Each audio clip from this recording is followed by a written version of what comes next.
اللہ اللہ اللہ اللہ اللہ اللہ اللہ اللہ اللہ لا الہ الا ہوا۔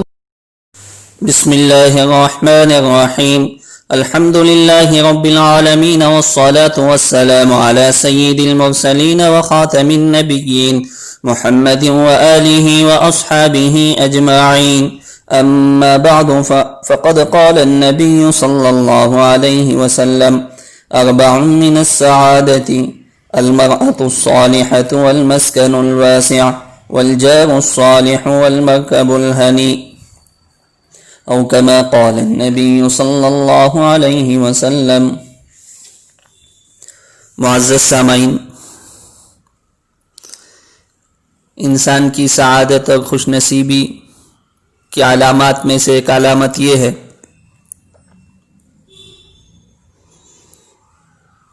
گھر وسیع ہو، گنجائش والا ہو، دو چار مہمان آ جائے، رشتہ دار آ جائے تو ان کو آسانی اور سہولت کے ساتھ رہنے کا بندوبست ہو۔ جناب محمد رسول اللہ صلی اللہ علیہ وسلم نے ارشاد فرمایا کہ چار چیزیں نیکی اور خوش نصیبی کی ہیں، ان میں سے پہلی چیز نیک بیوی کا ملنا ہے۔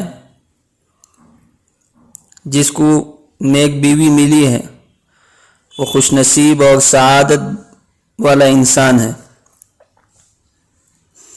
دوسرے نمبر پر آپ علیہ السلام نے ارشاد فرمایا: ایسا وسیع مکان جس سے ضرورت پوری ہو، یعنی سونے کے لیے الگ کمرہ، بیٹھک کے لیے الگ جگہ، اور اسی طرح کھانے پکانے اور اس کی اشیاء رکھنے کے لیے معقول اس کا انتظام ہو۔ تیسرے نمبر پر فرمایا نیک صالح پڑوسی کا ملنا بھی یہ انسان کی خوش نصیبی اور سعادت کی بات ہے۔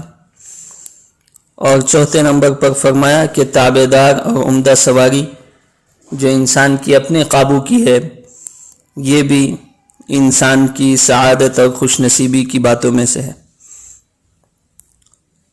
تو اس میں جناب محمد رسول اللہ صلی اللہ علیہ وسلم نے دوسرے نمبر پر جو ارشاد فرمایا کہ آدمی کو ایسا رہائشی گھر نصیب ہو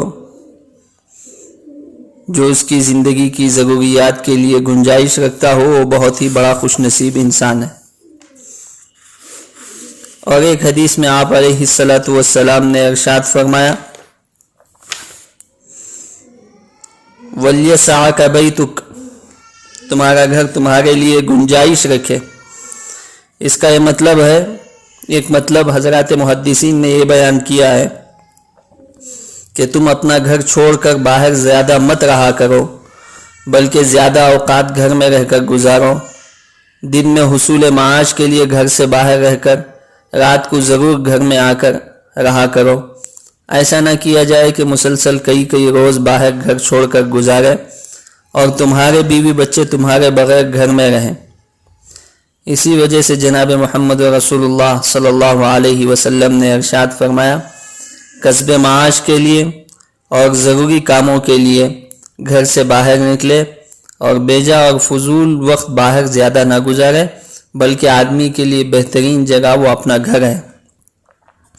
تو اس وجہ سے ہم کو چاہیے کہ وقت گھر میں گزارے، اور انسان کی خوش نصیبی اور سعادت کی بات یہ ہے کہ اس کے گھر میں ضروریات مکمل کرنے کی بھی گنجائش ہو۔ اور آپ علیہ السلام نے فرمایا انسان کی محرومی کے چار اسباب ہیں، اس میں سے ایک ہے بد اخلاق بد زبان عورت جس کو مل گئی وہ محروم القسمت ہے۔ جس کی بیوی بد اخلاق ہو، بد زبان ہو، وہ محروم القسمت ہے۔ دوسرے نمبر پر فرمایا جس کو بدترین پڑوسی ملا وہ بھی محروم القسمت ہے۔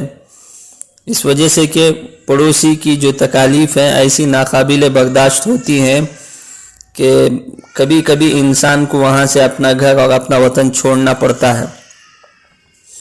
اور تیسرے نمبر پر فرمایا کہ بدترین سواری اس پر سوار ہو کر کبھی سکون اور اطمینان کے ساتھ اپنے پروگرام طے شدہ کے مطابق منزل تک نہ پہنچ سکے تو فرمایا کہ یہ آدمی محروم القسمت ہے۔